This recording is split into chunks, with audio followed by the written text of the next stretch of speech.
commence the first session of the conference, which will propound on climate justice and sustainability, lessons from the EU. Environmental stewardship doesn't demand perfection. It craves our dedication to making a difference, one mindful choice at a time. This session is headed by Professor Dr. Shashikala Gurpur, ma'am. Professor Dr. Shashikala Gurpur, with an illustrious career over 32 years in the teaching, research and industry, has been with the Symbiosis Law School Pune since 2007 as the Director, Symbiosis Law School and Dean Faculty of Law, Symbiosis International University. She is a distinguished academician and orator, National Merit Scholar, University topper in LLM, and holds a PhD in International Law, and has taught at NLSIU Bangalore, Manipal University, and National University Ireland. In March 2024, she received the Distinguished Women Achiever Award from the Society of Indian Law Firm. She was featured amongst the illustrious 100 women personalities in the book, The Phenomenal She, launched by the Indian National Bar Association and was listed among 100 legal luminaries of India in 2016 by LexisNexis. Dr. Shashikala Gurpur has been conferred the annual Kittur Rani Chennamma Award 2018-19 by the Government of Karnataka for her excellent achievement in the field of education and contribution to women empowerment. Dr. Gurpur has more than 85 publications and has presented more than 330 invited lectures, workshops on gender literacy, human rights, media literacy, and seminars across India, Thailand, the USA and UK, Ireland, Germany, Australia, among others. She is a pioneer of EU legal studies in India. She is a distinguished visiting professor at the WBNUJS, member of the Academic Council at MNLE, Aurangabad, a resource person at NJA Bhopal, and a PhD referee to many NLUs, JNU Delhi, Mumbai, and many other universities. She is awarded with the most coveted professional achievement, Jean Monnet Chair Professor for EU Climate Justice Law, Governance, Management and Policy, co-founded by the Erasmus Programme of the European Union. She is a team member of Global Evaluation and Accreditation, IALS USA, and she has guided 15 PhD and over 100 master's theses and currently is guiding over 7 PhDs. She is also the lead as HPARC project, 4 EU grants, and the MCIA committee. She has successfully led the Symbiosis Law School Pune to be among the top 5 in India, robust internationalization, quality academics and research, resulting in replication in Noida, Hyderabad and Nagpur. It is an honor to have you amongst us, ma'am. I welcome you over. Good morning, respected Subramanian sir, and all my dear faculty members and students. Some of you must have heard me earlier on different occasions, but today's occasion is very special, which corresponds with my specialization. So you must be wondering, what was I talking earlier? If what I was talking earlier was about the tools and techniques of research, today what I am going to talk about is the content of the research which I have been engaged ever since I was a student like you. So my background, which is read, is about the key frame of what have been the laurels and the trajectory. But how I relate to this theme is because of my degree in science, botany, zoology and chemistry, and I was also selected to be the master student in Indian Institute of Science, Mangalore University for Biotechnology MSc, which I rejected and went to law because of the family reasons, because of the property we had in the family to take responsibility. However, the passion in science never faded. So after my LLB, I went on to do LLM, and in LLM also I looked at law of the sea, and then in PhD I connected biotechnology, so biodiversity, protection in international law, conservation actually, that is the word. Conservation of biodiversity was my area in its connection to IPR in biotechnology. So it's a very high-tech kind of topic if it were to be going back in those days. So we developed a course for undergraduates and postgraduates on the basis of that called Legal Regulation of Biotechnology, which is a specialized course for the IP specialization students. So this is how the whole engagement has been. I am also engaged in bioethics, which is related to ethical principles related to life. So if one is looking at environment as the element, as the sum total of or aggregate of all the elements of nature, then bioethics connects to all these elements because they are living beings, seen or unseen. So important or unimportant, because human-centric way of thinking is the anthropocentric way, and the theme today is anthropogenic climate change. So anthropogenic approach, in the sense, anthropo means human being, human caused, human led, or reasons or activities where human being has thought that he or she herself is the center have caused more damage to the environment, and climate change with its extremes of weather patterns is a byproduct of such anthropocentric approach or anthropocentric thinking. So that's what has been in the focus of approaches in COPs, various conference of parties. You know what a COP is, COP. So conference of parties to the original UNCED and then subsequent Paris Convention and other conferences which have been held between the parties to that original UNFCCC. Resource persons are going to talk about UNFCCC. I don't want to bail them out, but I would like to look at the theme that I have chosen, which has been very carefully posited, looking at the time and looking at also the backdrop or context of today's conference. So I would be highlighting the idea of climate justice, which the learned resource persons highlighted in terms of climate justice with the climate or environment in focus, climate and environment in focus. But when I talk about climate justice, I would talk about jurisprudential dimension of justice connected to the static nature of environment and the dynamic dimension of climate. Climate is a dynamic dimension, changing dimension. Environment is sum total of these elements of nature. So both are interconnected and both coexist, right? Environment, you can't think of talking about climate without talking about environment, but climate is that kind of patterns within the environment, especially the weather conditions. So I am giving the title as Climate Justice as a Concept, and how this climate justice concept has been addressed by law, because law is not the only way to achieve this status of justice. Justice is that status of equilibrium, harmony, peace. So law is one means, and there are other means also, which is policy. Policy and law are different, you all know. And then we also have people's movement, which we cannot forget as approaches to sustaining this equilibrium or protesting against any danger to this equilibrium. And then I have this term ESG. How many of you are familiar with the word ESG, the acronym?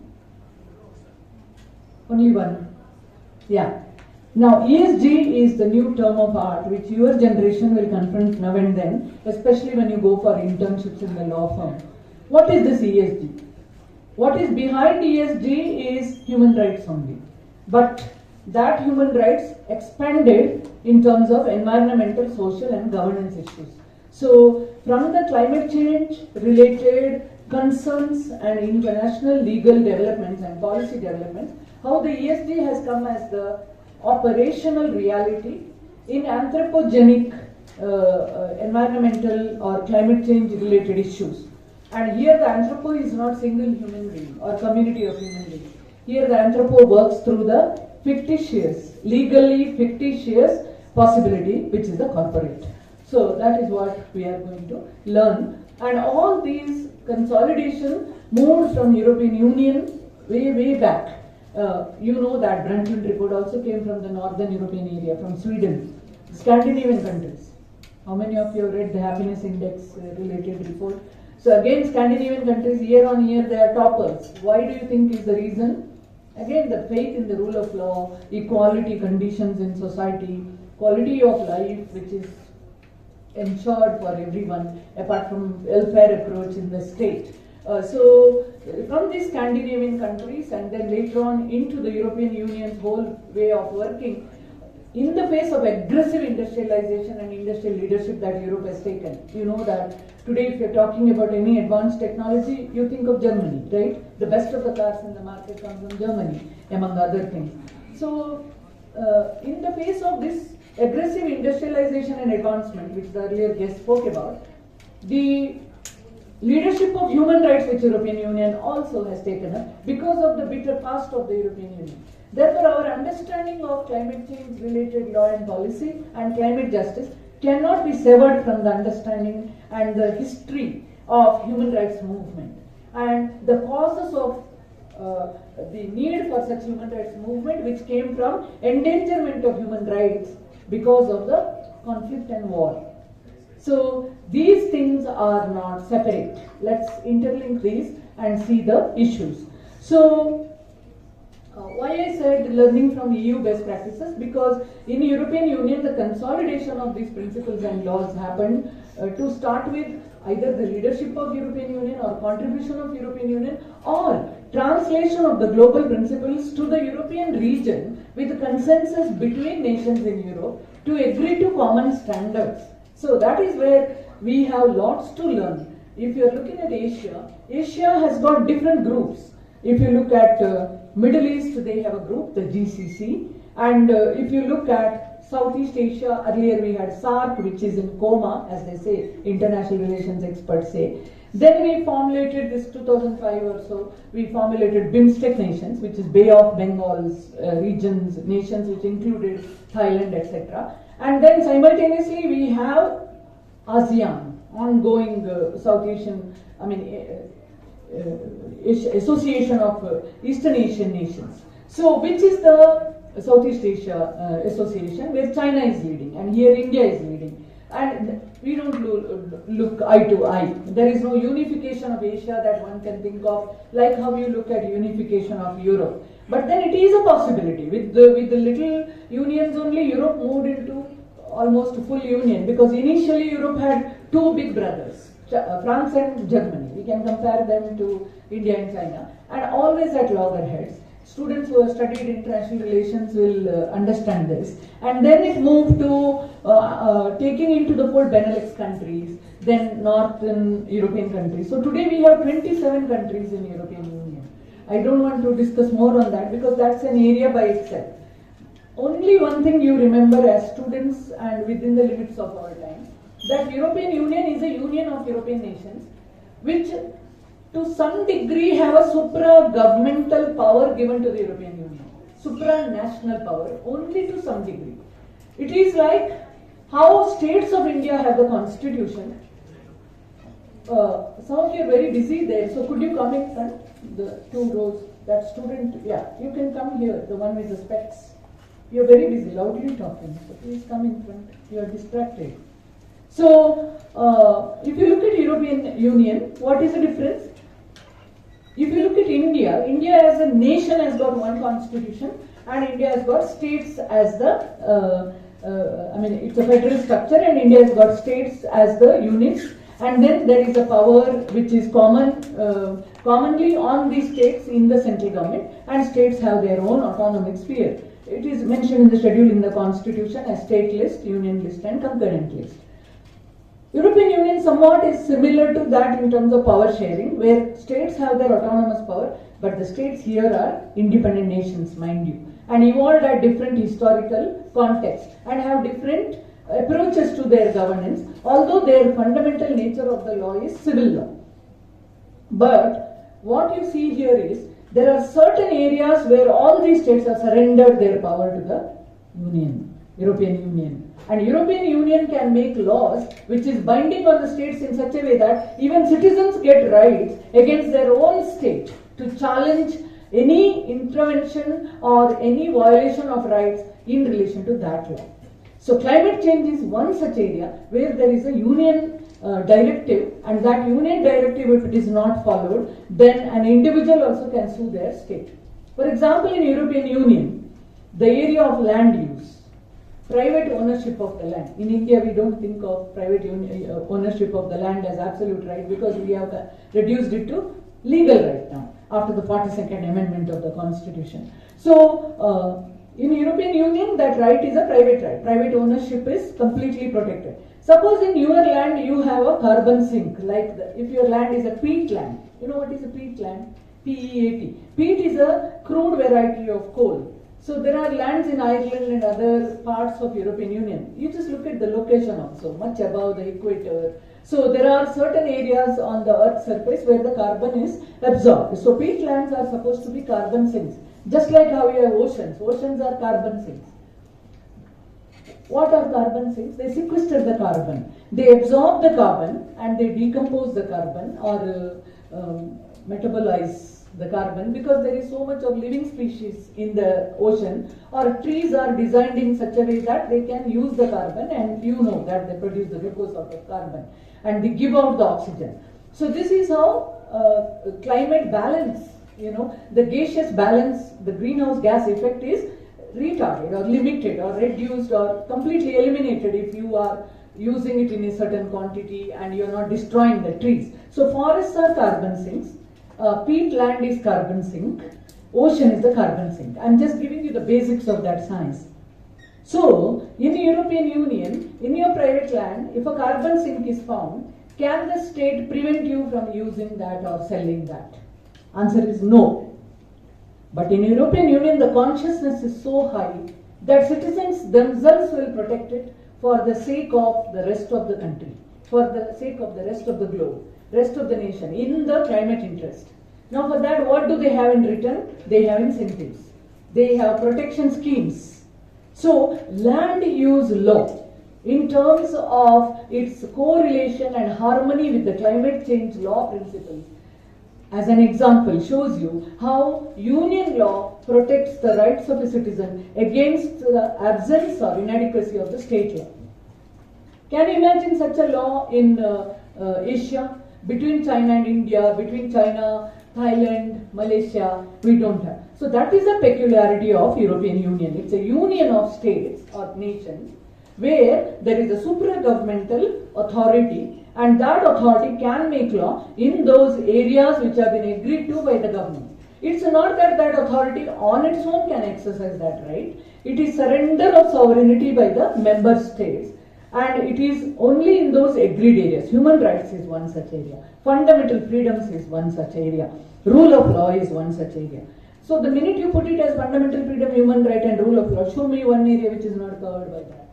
So automatically there is a kind of larger set of value systems and principles which are in a way acting as a reminder to the national authorities when they make the law in their own territory.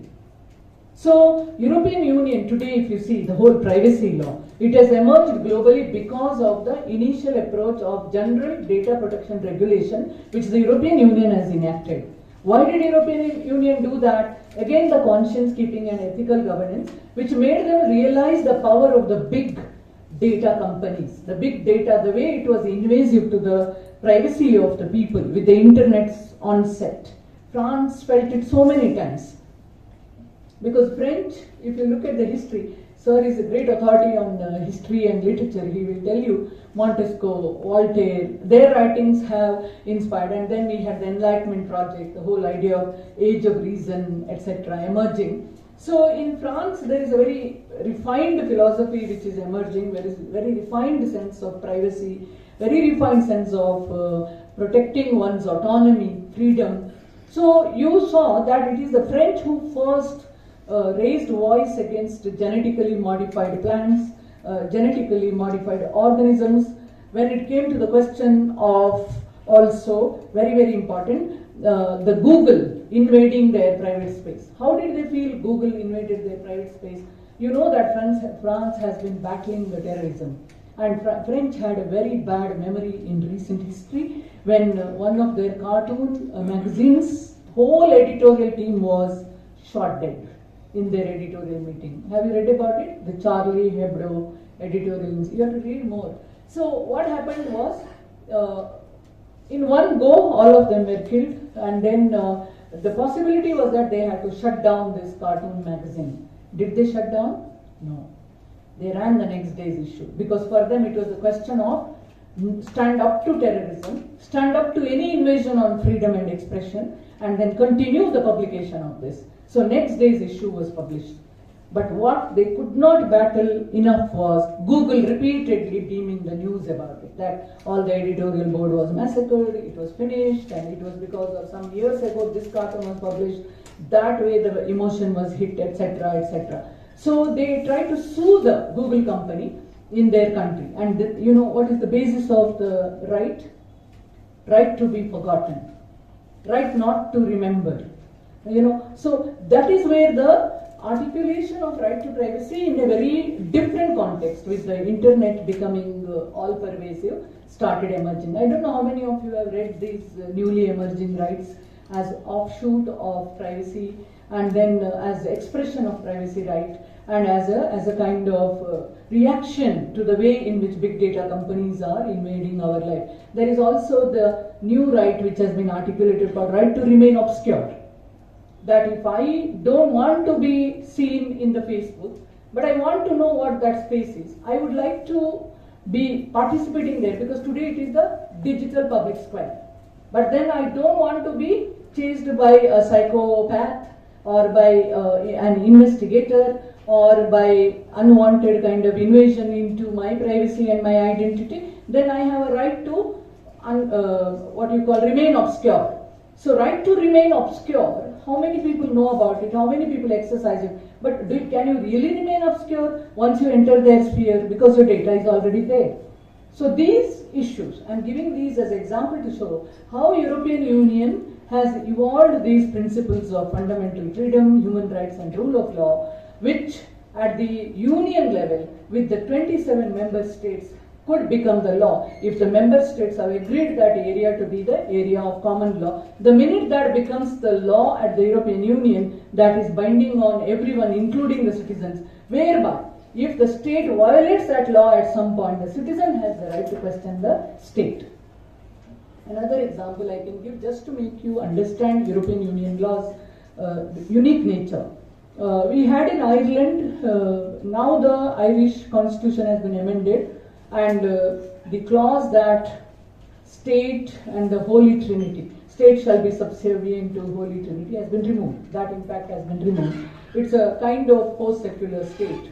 But at that time it was a theocratic state, where the state showed its allegiance or subordination to the Holy Trinity of the Christian faith. What happened in such a state? What could happen in such a state? Such a state was prohibiting abortion. It was against the provision of abortion in that state. Even under, nobody talks about license to abortion, but we call it as regulated abortion under exceptional circumstances were also not available. So what happened in this case was, a young student like you, Stephen Grogan, a law student, he created a little counseling centers as a student leader for the young girls and boys, especially the girls who used to get pregnant, sometimes unwanted, sometimes under the fit of intoxication. They used to call them one night stand or something like that. So they did not know where to go, because in Ireland it was unlawful. But then nevertheless they needed a kind of medical advice, because it was after all physical changes that these women were going through, and they were students at the same time or working. So he created these counseling centers. These counseling centers were attacked by the police. He was prosecuted. So against this prosecution, he challenged this action of the state in the European Court of Human Rights. And what was the basis on which he did? He did it on the basis of two provisions of the European Convention on Human Rights. One was on privacy, and the privacy of these beneficiaries who were going to this center. Second is, most important, right to know, right to information, which is part of the freedom of speech and expression.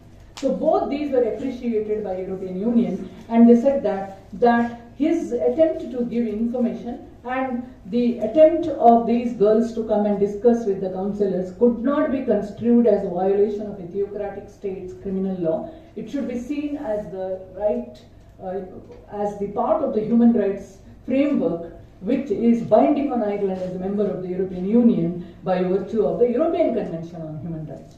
You understood? So these examples, there are many more examples, but our focus is something else. So These are two small fonts. Only this slide you excuse me because for my reference I made this. So today if we are talking about anthropocentric challenges to climate justice, then we are not talking about anthropogenic, not anthropocentric. Genic means caused by people. Anthropogenic challenges to climate and anthropogenic challenges to therefore climate justice. How do we view it? My major discourse is going to be on this anthropogenic challenge coming through the juristic personality of corporates and action of the corporates, and then how European Union through its various laws has tried to address it, and how ESG framework is a way of self-limitation or you can call it as internal compliance by the corporates in such a context. So that's what we are going to discuss today. So from that point of view, the first point I would like to impress upon you is what is climate justice from that point of view. My approach to climate justice will be different from the approach of the two officers who came here because they are looking at it from the climate and environment point of view. I am looking at it as a law person from the point of view of all stakeholders, where human beings have been the major stakeholders as the consumers as well as the cause of such an imbalance in the climate. So here it is about conserving the climate, it's about preventing the climate change any further. Preventing also means mitigating. Preventing also means adapting to the climate change in such a way that there is no increase in the current situation of greenhouse gas emission. And then sustainable lifestyle, and then how it can relate to other related areas. What are the related areas in climate change? One is mobility, how we move. We use transportation. For that we burn fossil fuels or hydrocarbons which come from the petroleum resources, or how the city planning can be connected to that, and then how there could be development but integrated, inclusive, sustainable development, and then how do we use an emerging technology like artificial intelligence for monitoring such changes so that there is a speed of data that we receive and also speed of such adaptability and mitigation could be there. So something which is all comprehensive, all inclusive kind of approach that we have to see. We can't just look at one element of the whole web of life here. Sir was very beautifully telling how absence of the migratory bird resulted in absence of pollination, that resulted in the extinction of a variety of tree. So in nature nothing is de-linked, it's all interlinked. E.O. Wilson, one of the famous Harvard biologists whom I quoted in my thesis, he talks about how disappearance of one tree, he goes further. The story with Sir stopped at the extinction of the tree. Wilson's story continues further. When that tree disappears, what happens to the microorganisms which are invisible? And because of the microorganism which is interdependent, there is a symbiotic relationship in nature, right? Which is interdependent on the tree, the bark of the tree, the leaf of the tree, and then the butterflies, the worms, invisible beings. So these invisible beings are the ones which create their conducive soil conditions. So the minute that tree disappears, so many other species disappear. So that is how there is a huge biodiversity loss if there is one species which disappears. That's what he talks about. Now, taking that logic to climate change, it is very clear how the intervention in terms of greenhouse gas emission, because of various activities which are related, without the necessary climate justice approach, could result in many other devastating impact. That's what we have to first understand. So here, the kind of waste that we generate in our activity and how that waste can be converted into resource, or how that waste could be reduced. Zero waste. And what is that zero waste? Somebody mentioned earlier in the introduction as a compere. Nobody seemed to have dwelt on that point, which is circular economy, where the economy which circulates the resource which is once used and then it is converted into zero waste. It is again brought back into the circulation of commodity or circulation of consumer consumption. So that is one aspect. And then when you are converting this waste into resource, today there is a situation where you have to go and buy that enzyme from the market. What if you create your own enzyme? Is that possible? What Gandhi said. Fully self-reliant kind of circular economy. Is that possible? Is that that is one question when we are looking at anthropogenic approach in terms of climate change adaptation or mitigation. The other point that I would like to highlight at the introduction is always an environmental or climate change related event like this is an earth festival, because you are not just talking about a climate, you are also talking about all of us sharing this space on the earth with the other animals.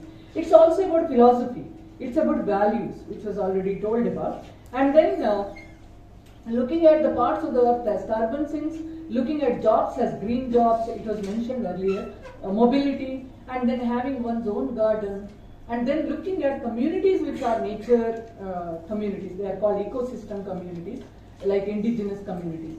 Therefore, if one were to look at climate change or climate justice, then it is also looking at Sustainable Development Goal 13 and 17, which is about corporate social responsibility, and there are many other goals like water conservation and others. There is virtually every goal which relates to climate justice in Sustainable Development Goal. So from this point, I would like to ask you, are you aware of environmental philosophy? Are you following environmental philosophy? What is your view? Now, somebody pointed out about plastics. Earlier, sir pointed out about plastic.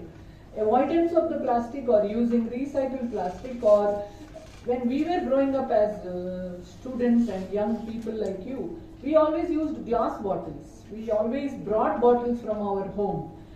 We brought shopping bag from home. And today if you carry a shopping bag, it is ridiculed by others because it goes against the style statement. So even adaptability of these philosophies, life philosophies, are very important. And then comes the question of looking at justice from the lawyer's point of view. In law, as students of jurisprudence, if you look at justice, there are two dimensions. One is the distributive justice and the other is the corrective justice. Distributive justice is where we are looking at all resources distributed equally. Corrective justice is where there is any equilibrium, and it is also about if there is any threat to the fabric or harmony or equilibrium of justice, then that has to be corrected immediately by redistributing the deprived resources to someone, right? If there is indigenous community and you are taking over their land to construct a big flyover there, and then you don't leave them on the road. You have to distribute the resources in such a way that they also get a chunk of resource which they are going to lose. Compensatory mechanism, reinstatement mechanism, they are all part of the distributive justice. To some degree they are also corrective justice, because there you are trying to prevent further danger, because you wouldn't want this person to go and commit suicide or become alienated or attack someone. That's preventive dimension. But the corrective dimension is where we have the whole recognition of environmental crimes. Have you come across that? Environmental crimes, especially in case of activities which can have more of malicious impact. For example, leaving the effluents from your residential society to the river. That's a punishable offense. If it is reported to the police under CRPC, police can take an action because it is nuisance. Or it can also be through the Pollution Control Board intervention, police can come and take an action. Or you can go to the High Court, or you can go to the local court and get an injunction order, or from the High Court you can get a stay order. So this is how corrective action is done. So these are the ways by which the idea of justice comes to use of law. And in policy, taking these activities into consideration and making interventions through the ministerial bodies is the action of the policy. But time and again we have read, through the research it is shown, that there is nothing as effective as litigation as far as climate change is concerned or climate justice is concerned. Litigation is a very powerful instrument. I am going to show later on. So now you understood. Anyone of you who has read about Nyamgiri Hills case, the Enviro-Legal litigation NGO challenging the allocation of a hill in Orissa, Nyamgiri Hill. for bauxite mining by a company called the POSCO, which has an agreement with Vedanta. Anybody knows about that case? There are beautiful YouTube videos. Please watch them. I can't have that kind of time. So what does it show? Enviro-legal litigation group won this case for these tribals who are called as the Dongri tribals. The speciality in this case is that a big multinational company wanted to mine this hill, but the hill was considered as the body of the god with whom they recognized their soul is infused, this Dongri tribe.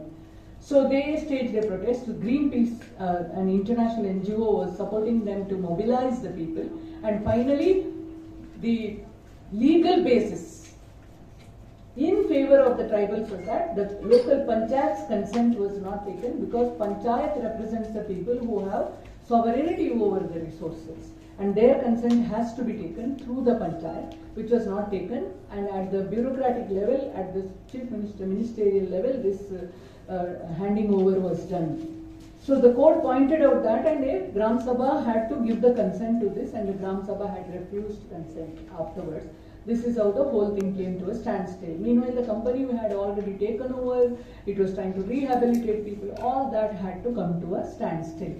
So it looks like an environmental case, but it has a huge ramification to climate justice because of the negative impact of mining on the plants, on the animals, on the life of these indigenous people, on the water, because the water, you'll see in that documentary how the water got polluted because of the bauxite which was being mined. The color of the river water changed, and people started getting skin irritation. And it created a lot of skin irritation.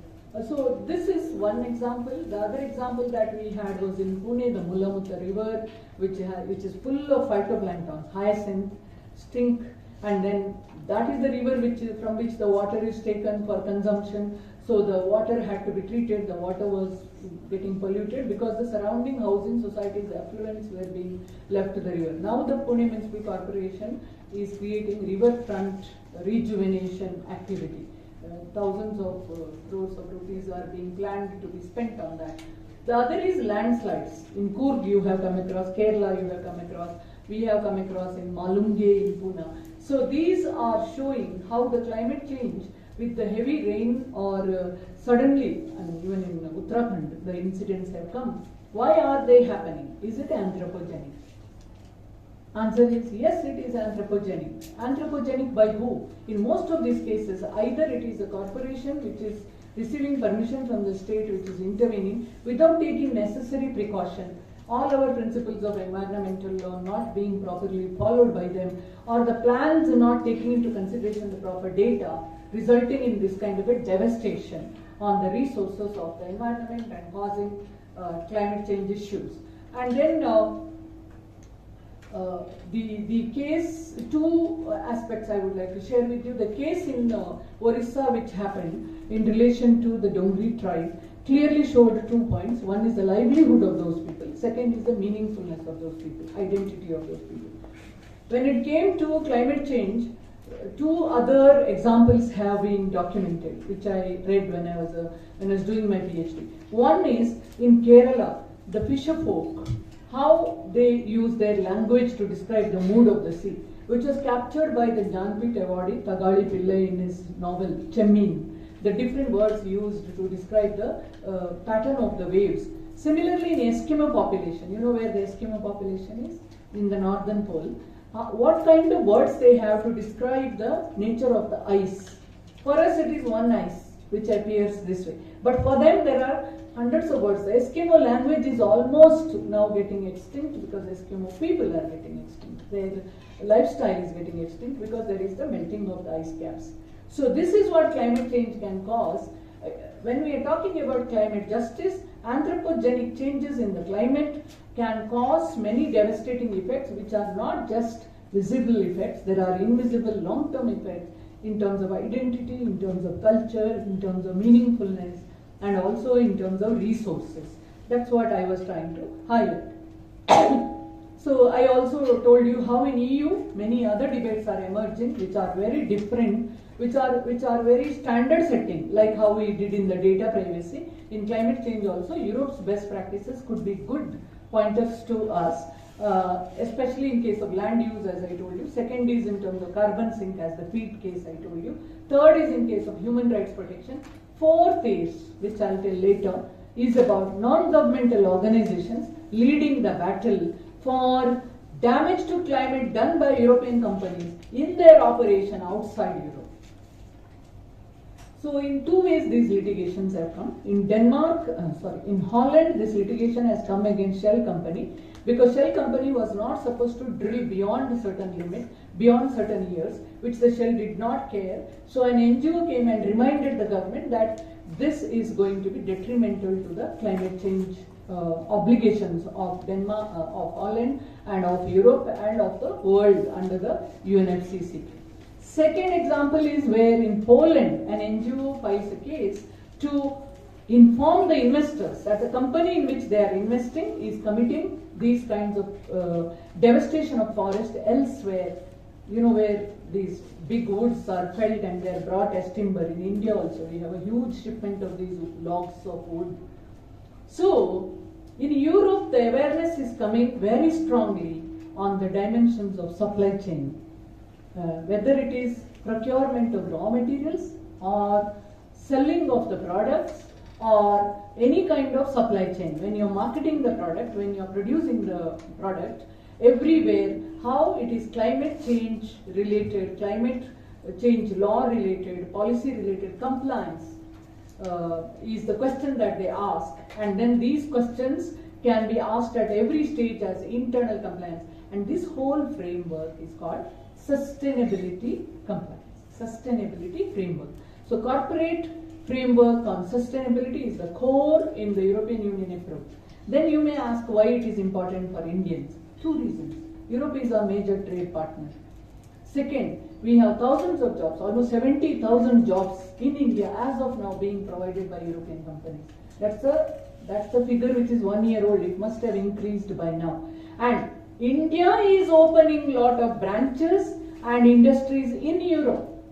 So, for example, Tata is a major player as far as Germany is concerned. Or Jaguar, Tata Jaguar is the most sought after Gadi in Europe. So, there is a huge funding that is going from India to Europe for investment purposes. Look at this. We can't grow as a country, we can't have our wealth creation unless we create an environment which is conducive to investment. And in investment, sustainability plays a key role. If your investment framework, if your corporate framework is not conforming to sustainability, those investors won't come here and invest. Then how will you develop as a nation?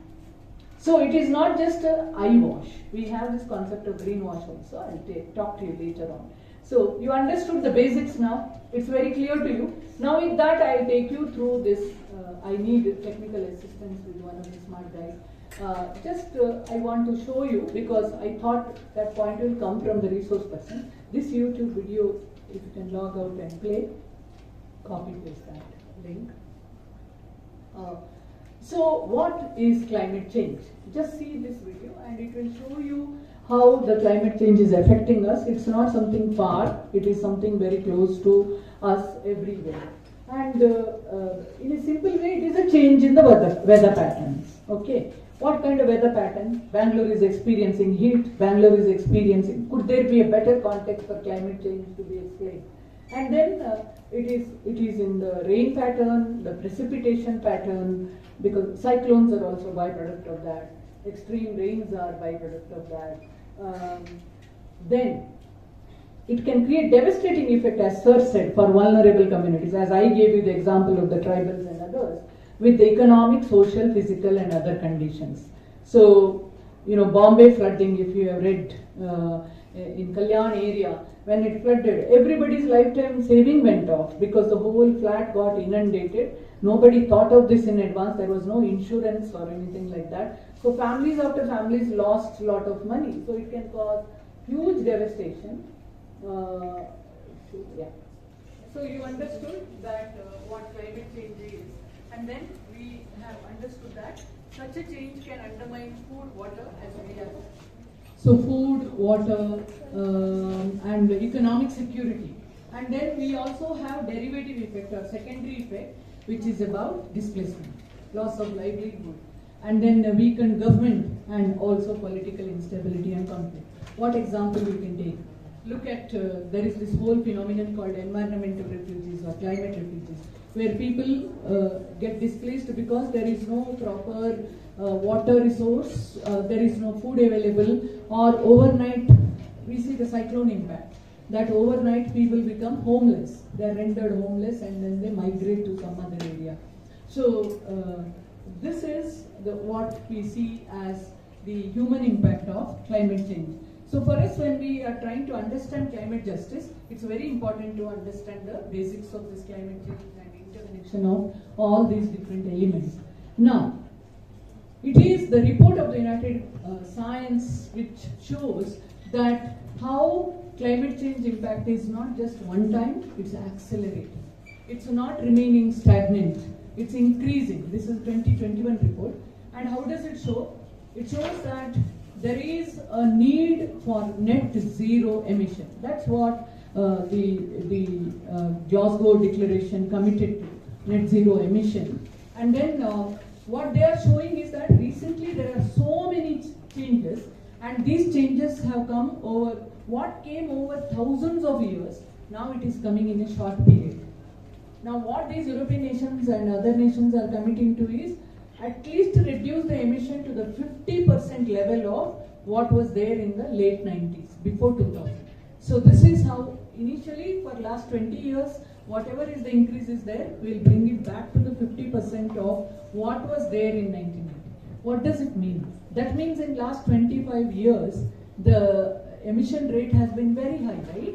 And the greenhouse gases which have caused this kind of climate change are very highly emitted in last 25 years.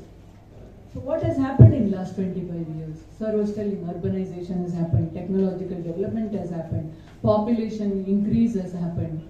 There is also another side to it, that there is not just consumption, as Sir was saying, more consumption.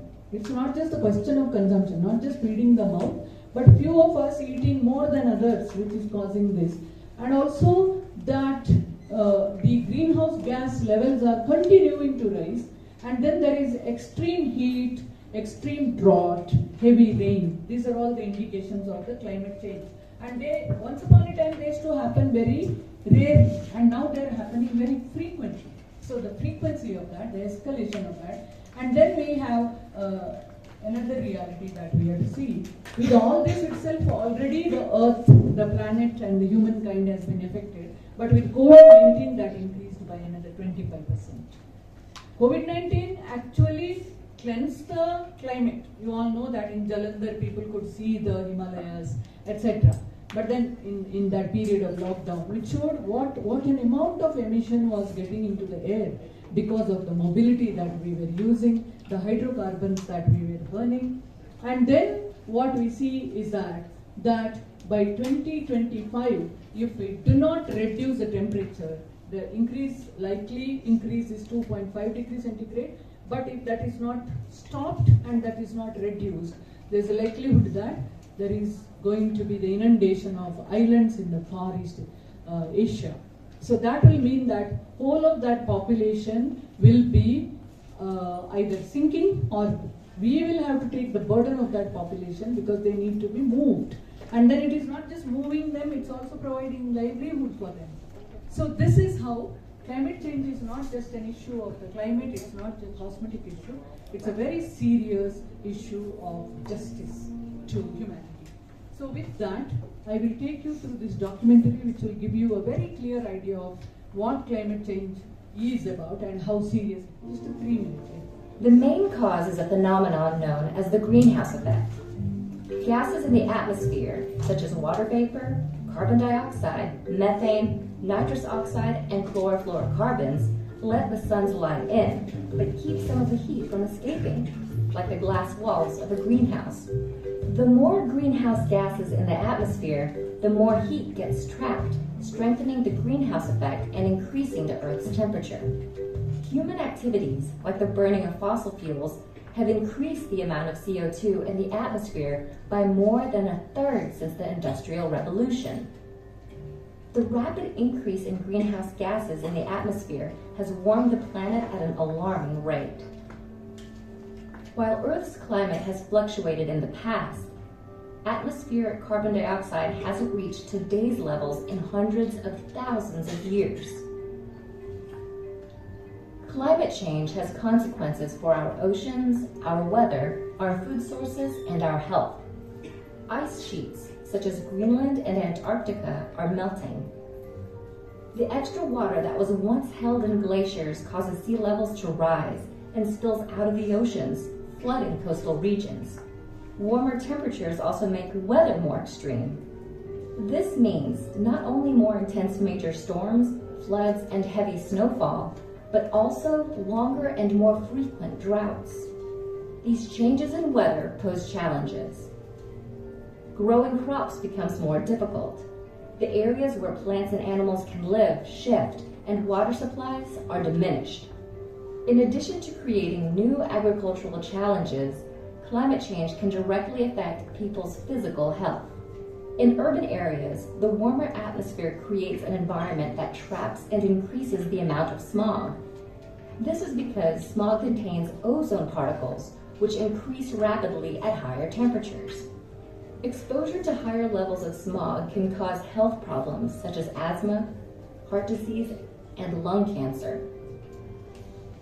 While the rapid rate of climate change is caused by humans, humans are also the ones who can combat it. If we work to replace fossil fuels with renewable energy sources like solar and wind, which don't produce greenhouse gas emissions, we might still be able to prevent some of the worst effects of climate change.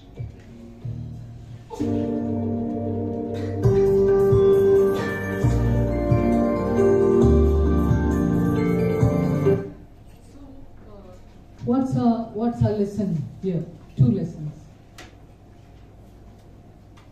First lesson. Who is causing this climate change? Humans. Who has the solution? How? By reducing the greenhouse gas. So, where is it affecting? Is it affecting which? It is affecting which all dimensions? Weather. Very good. Health. Food. Question.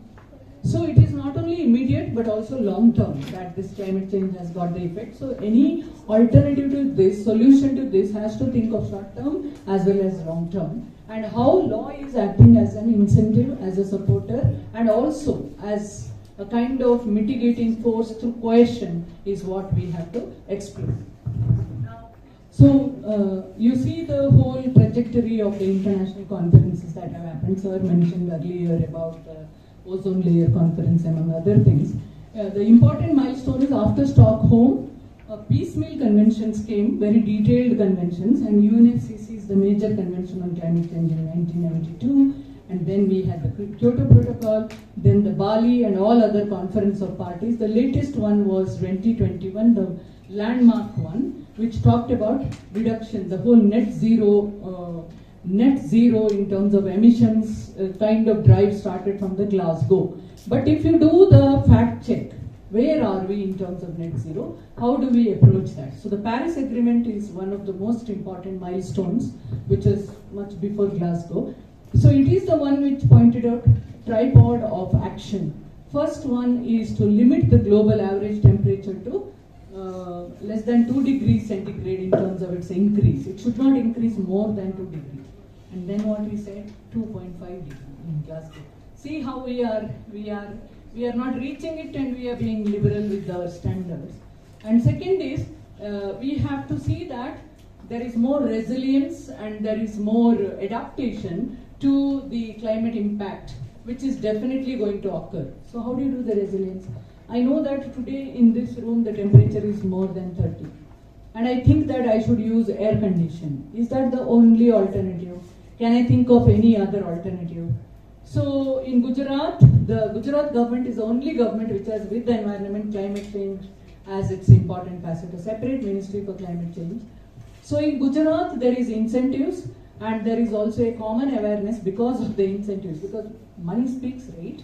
And then because of that, there is a larger, if X does, then Y says I should also do that. So all the households have mandatory solar tables on their rooftop. They all have used those brick kind of walls which reduces temperature by 4 degrees centigrade if you use that particular kind of walling and paneling in the house. So that is an example to enhance resilience and adaptation to climate change impact, which is going to occur, but you can reduce it by means of that. But why this? Aside from it reducing temperature for us in our habitation space, it also does something else. It reduces the chlorofluorocarbons which would have gone into the atmosphere if we were using air conditioning. So see how the interlinkage is there. That is why we are now talking about alternative construction materials, climate resilient architecture. So it is not just about one-sided kind of thinking. It is also a multi-dimensional thinking. So encourage innovation, encourage research and development, encourage these kinds of materials, provide them with subsidized rate, give tax concessions. So it's a kind of whole lot of approaches that we have to see. And then you will see that the financial flow in the world has to align with these objectives. What does this financial flow mean? That's why in the Dubai COP, which happened recently, they were looking at the financial commitment in terms of this net zero target that they were looking at. Aside from that, the investment which is flowing in terms of new businesses, new industry, newer parts of the world. For example, India is now the favorite destination, you know, because of the young workforce, English-speaking workforce. Secondly, the governmental approach. Thirdly, difficulty in China now. Otherwise, China would have been the favorite destination. So how far Indian laws and Indian approaches are in consonance with all these international climate change law-related commitment becomes very important. And there is another way this is taken care of, so that investment doesn't go to other countries and it comes here and generates jobs and creates wealth and also results in prosperity. At the same time, taking care of the climate is ensured by two bodies in India. One is the Ministry of Corporate Affairs and the other is the SEBI. So SEBI has got these guidelines on investment, which is coming within this framework of what I told you earlier, ESG. So with that, I hope there is a fundamental understanding with all of you. Now let me take you through the elements of climate laws which the Paris Agreement wanted in terms of these three tripods. One is overarching emission budget. How do you have a whole lot of budget dedicated to this effect in order to reduce activities and in order to mitigate the impact? Both have to happen. So that is one. So reducing activity will mean withdrawing the petrol diesel vehicles or creating better urban infrastructure, right? Planning and all of that. That is reduction. It is a mitigation effort. Adaptation is, it is not going to change, so let me see where I can reduce the emission as much as possible. So you inject, for example, if you are using too much water, use those faucets which will reduce the speed of the faucet. If you are using, let us say, 10 liters of water with the proper faucet, that can come down to 2 liters, right? 70% saving can happen. So those kinds of conservation efforts. Second effort, as I showed you, friendly construction, which will reduce the emission and which will reduce the temperature as well. It makes it more inhabitable. Then, long-term budgets in terms of 2040, 2050 and beyond. This is what European Union looked at. And then the third one is in terms of what targets we can keep. So they were, most of these areas were addressed. These were the current EU rules, but these rules had to be resolved as directives to all the countries within the European Union, 27 countries. So in terms of conversion between Paris Agreement related rules, whether it is enhancing natural things, I told you the natural things like sea and forest and all of that, reviewing low carbon strategies, and then looking at independent advisory bodies governing the financial flow towards mitigation and adaptation and citizen participation. If you look at all these points, 50% of the points already rules are there, but for some rules are to be improved. And European Parliament has almost touched the rules which have been developed or which are evolving. Even in some areas they have developed it from the parliamentary level rather from the consensus level between nations. But there are two areas like independent advisory body and governance for financial flow, where on both sides rules are yet to happen. So this is called compliance with the international standards at the national or the regional level, which European Union has accomplished to greater extent. It's very interesting how European Union looking at net zero target, which could have been achieved by 2030 as per the COP, Glasgow COP declaration. European Union is looking at it not by 2030 or 2050, it is saying by 2025. So they already have sped up the whole, they have speeded up in terms of reaching there.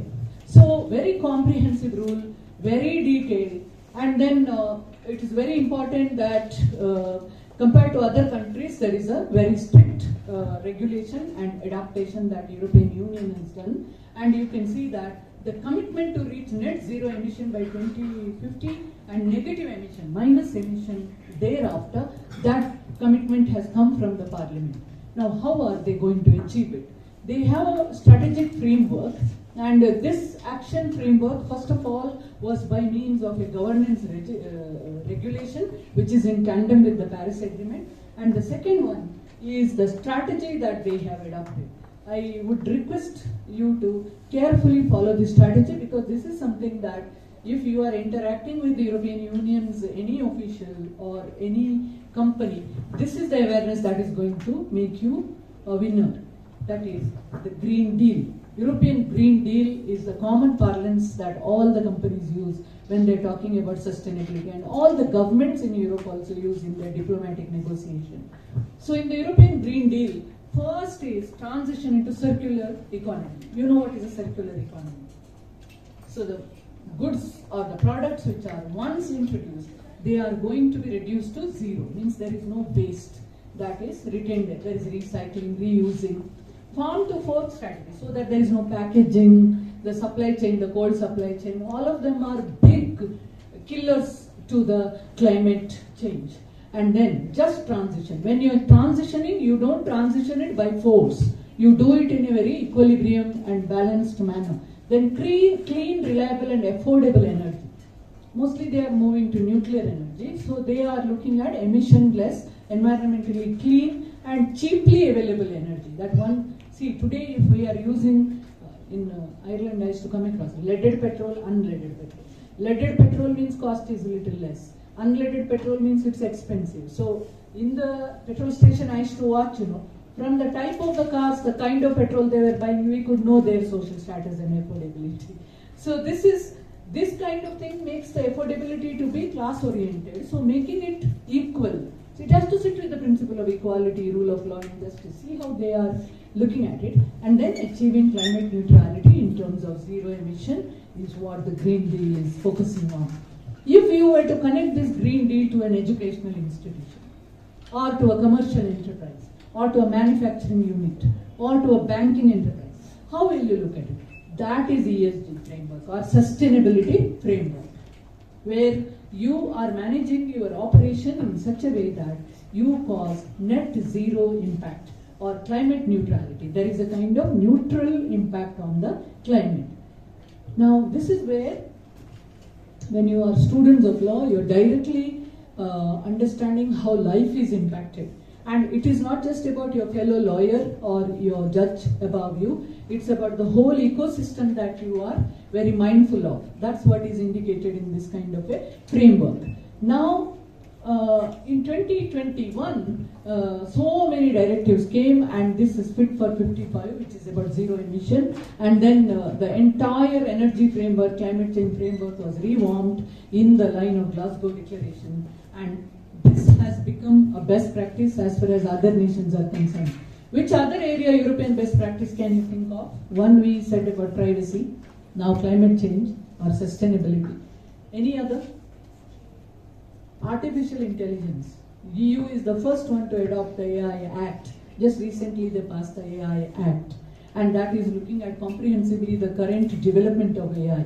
You all please read, it is all available on, when you Google, you get all of that. But many times we may not know all. So now comes the question of within EU, how do they do this between 27 nations? How do they do this funding, effort sharing? It's called effort sharing. How do they do that? Then they are telling that each member state cannot be allowed an emission level which is more than certain level. Therefore, you see that they are looking at the sectors which are affecting the climate, which is that one is transport, second is buildings. I was giving you those examples. In transport now, e-mobility, EV, electrical mobility has become a fashion, and then as an alternative. Then in energy consumption for the household, solar energy. They are even looking at aeroplanes moving with the solar energy instead of the fossil fuel. Agriculture, different agricultural practices, farm practices. Non-ETS means non-emission trading sector. Non-emission trading sector industry. Because in industry you have emission trading sector where carbon trading is possible, and there are certain industries where it is not possible, which is usually service industry. How do you deal with that? And then how do you deal the waste? So they said that if you look at Europe's domestic emission, these are the sectors which are accounting for that. So they said that the other 40% are in the emission trading system, so rest of the 60% we have to look at. So they said that in the Fit 55 package we will deal with all of that, and countries will have to take responsibility in terms of governing regulation complied at the EU level, which is there, which should be complied in their level. Therefore, they brought whole range of, they call it as directive at the central level. All those directives are to be implemented. So now you understood European climate change law approach. After that, we are moving to this very important sector, which is called as environmental, social and governance framework, which is the sustainability framework. How do we interlink it with the climate change law?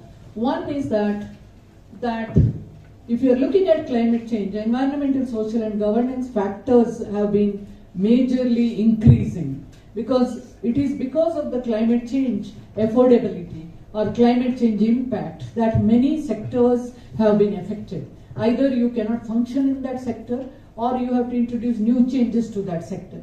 So if you are investing more money to be compliant with the sustainability framework, then automatically you may not be paying attention to wages, you may be sacking people, or you may be even indifferent to the way in which the waste is managed, segregating the waste, destroying the waste, because now you want to fulfill that circular economy idea, recycling. So there is an impact on the economy, on the society and on the politics and on the humanity at different levels. Therefore, when you have as a corporate, mega corporate operating either within Europe or outside Europe, then it has to be viewing this ESG framework as an important framework. Even a corporate which comes to Europe, like the Tata, like in Pune we have the famous Bharat Forge company. A Kannadiga who has gone and opened this company. It's a major defense sector manufacturing company running in lakhs of crores. So Bharat Forge opened its branch in Germany. Similarly, Tata has opened the branch in Germany. So these manufacturing units, when they go there, they need to have this understanding of ESG. So numerous ESG risks and opportunities exist, because let's give an example. You go and open your company. You are not following that sustainability framework. You could be foisted with a huge fine. You would also have to shut your company and come back to India. On the other hand, if you open that company and you take Indians and employ them there, and you also bring back the revenue to Indian exchequer, then there is a better balance of payment situation and better trade situation as far as India is concerned. Indian economy can improve. Therefore, what I am sharing with you as ESG is very important from the futuristic perspective and from the legal compliance perspective, and it is directly related to climate justice. So what is this ESG? What is E standing for? Environmental. S standing for social. G for governance. This is the corporate sustainability framework. ESG is the corporate sustainability framework, and it is about dedication to these principles. And these are the principles or criteria which are considered as essential by the investors when they come and invest in your company. Because for any company, industry or enterprise to run, what is the first factor? Finance. So nobody always has the finance which they have, which they invest in the market. Today, if Reliance is very powerful or any other company is very powerful, whose money is there? Not their own ancestral money. It couldn't run to so many crores. Even if you calculate as big money from the day of independence, it can't run to so many crores. So there are other investors who are coming there, and these also invest in other companies. That's how the whole financial operation runs. So in this context, a company should be passing this test of ESG compliance or sustainability framework. Look at that. Only a company which pays attention to environmental factors, social factors and governance factors can remain in the business. So any organization which is falling short of any of these factors cannot stand the business in the long run. So those who invest may lose their money also, and society will also have a negative impact from the business. So eventually, businesses' social accountability, businesses' financial accountability is indirectly determined by means of ESG. So this is a very important framework from the point of view of regulating, examining, reviewing, monitoring the work of the corporates, which have become ubiquitous, which have become the more powerful actors. We don't see anthropogenic activity so much now. We see the fictitious anthropogenic activity through the agency of the corporates. Therefore, this framework becomes very important for you as a matter of academic study. So, if we were to have a checklist for ESG, what does that checklist have? Generally, that checklist has employee contentment or job satisfaction, energy consumption in the organization, ethical business practices or executive compensation, means salaries and other compensation, carbon footprints of the activity, and then the impact on the climate change. Impact can have two things. One is major operation of the company, how far it is climate driven or how far it is climate impacting. Second could be that how far the corporate is doing the duty of protecting the climate. How much is it contributing from its CSR fund or CSR activity for climate rejuvenation activities, like adaptation or mitigation activities of climate change. It's very simple to understand. I hope all of you understood this basic things. So, before anybody makes an investment or before any country enters into any kind of license being given to any company, first thing they go through is the ESG evaluation or sustainability evaluation. So EU is the front runner as far as this is concerned. Corporate sustainability became the cornerstone of EU's governance system and its compliance system way back before any country at the national level could think of. So, all these issues which are governing are the issues which are in the middle of this climate challenge, which are in the middle of environmental issues, which are in the middle of demographic issues, increasing population, and technological issues such as AI's emergence, among other things. All these are happening. In between this, don't forget accountability in terms of ESG is what is the crux here. Now, what are the elements of ESG? What do you put in environmental? What do you put in social? What do you put in governance? This is a little faded. So, before you make an investment, you make the due diligence of that company or that business proposal. And that due diligence has got these points of reference. So, in business, these points of reference are about this due diligence or careful examination based on the standardized information, and then to make the investment decision, which means that these concerns are not only about the finances, not just about the nature of the business or theme of the business. Look at that.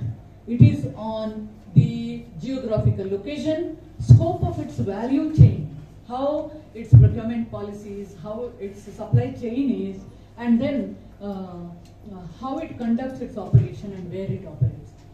Just think of some of the cases if you have read on WTO disputes. You know, the timber dispute between nations. Timber is very important material for shipbuilding. It's very important for construction industry, among other things, furnitures and other things. So how this timber is locked? When they lock the timber, is there any environmental detrimental effect?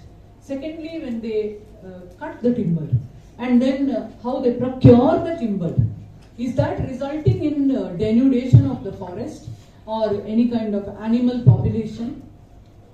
Now, something similar was brought into the attention about the palm cultivation in Indonesia. What happened was, because of the palm cultivation, panda population was decreasing because they would be sustained in the environment where they would hang by the palm tree and interact as a community of animals. So that these palms were widely grown. When the new variety was introduced and there were forests, other jungle forests were being denuded for the purpose of plantation of the palm trees, panda population started decreasing.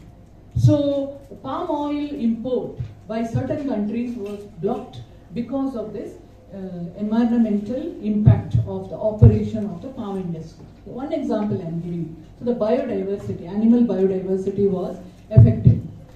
I'll give you another example. When I was doing my studies, I was reading about how if Coca-Cola, which is globally, you all love that Coca-Cola drink, right? Refreshing, etc. There is the formula of the Coca-Cola is not known to anybody. There is something called trade secret there, and it is not known.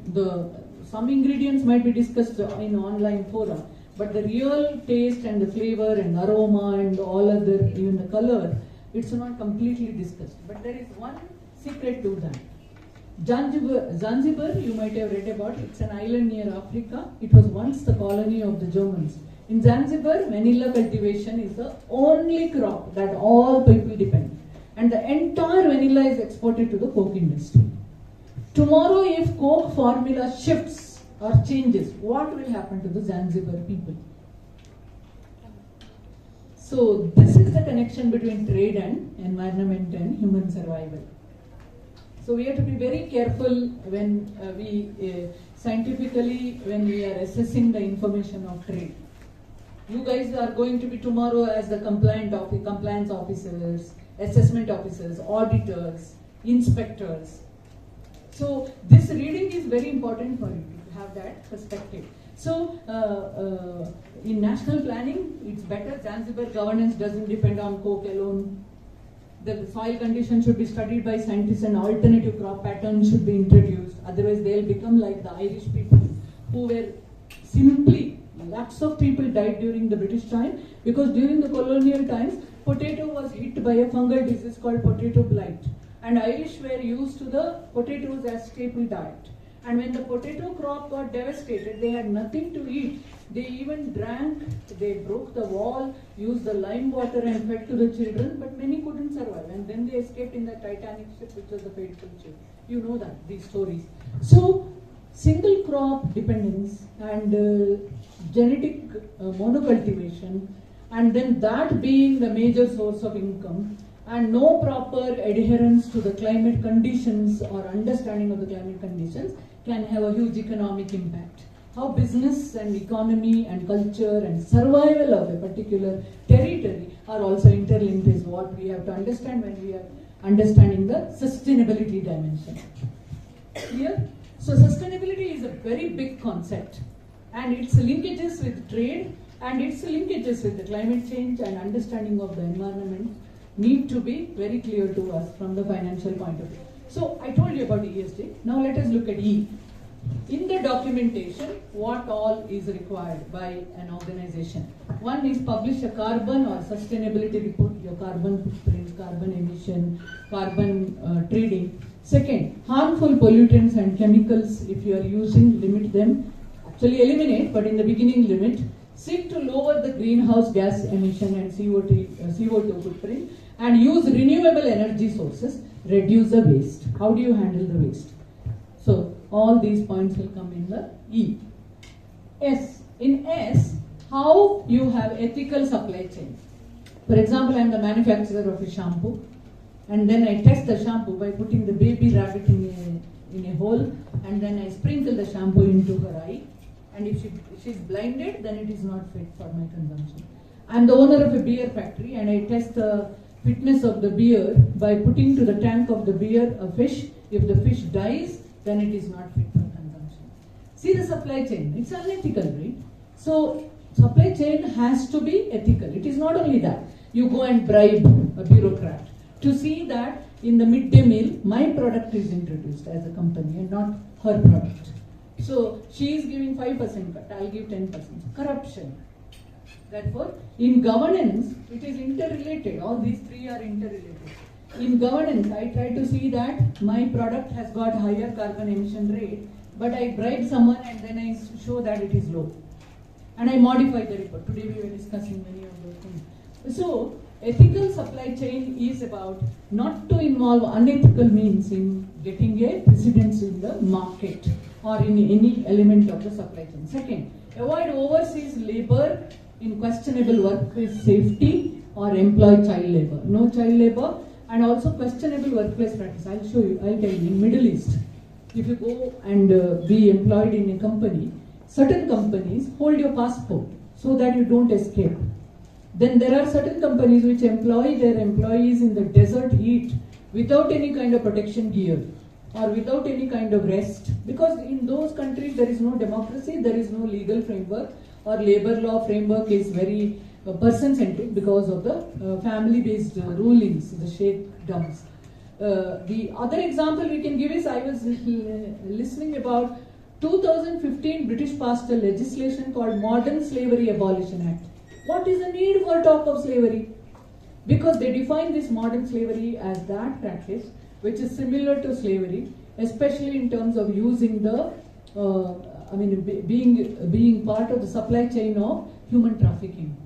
Or then we asked that professor who was giving the talk from Birmingham that even mail order brides, that in the pretext of marriage they will migrate them from one country to another, then use them in all untoward kind of trades. So all these are prohibited by UK, and businesses are strictly prohibited, because as a business person you will be outsourcing people from an agency, HR agency, and you don't know how that HR agency has brought them. Somebody else has supplied them. So there are these contract labor kind of supplies. In Pune also we see plenty of them. We talk to those agents. And then there are inhuman conditions. So this is coming in social. And the third one is, here we can also put that sexual harassment or caste-based harassment in the Indian context could come there. And then supporting LGBTQ rights and supporting all kinds of diversity, whether gender or other diversity. Policies to protect against sexual misconduct and paying fair wages. That we have the Minimum Wages Act, Payment of Wages Act. So that should be followed. And then the governance covers embracing diversity on the board of directors. We have many boards where the family members only become directors, or only men are directors, or only women are directors. And then embracing corporate transparency means your report should come every year, general body meeting should happen, return should be filed. So 3 years if you don't file the return in India, now they have brought the rule that that company can be shelved. So we also have another rule here that chair of the board should not be CEO, because you are operational also and you are only the chair, you are the judge and the jury and the hangman in your own cause.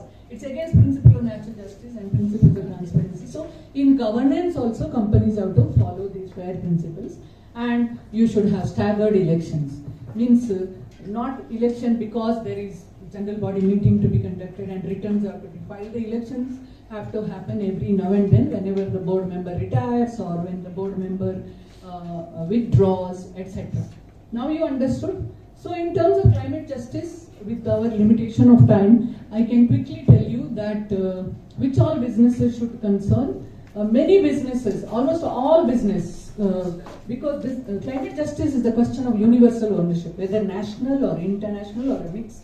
You have to follow the ESG principle, and it is the behavior of the company in this case which is very important.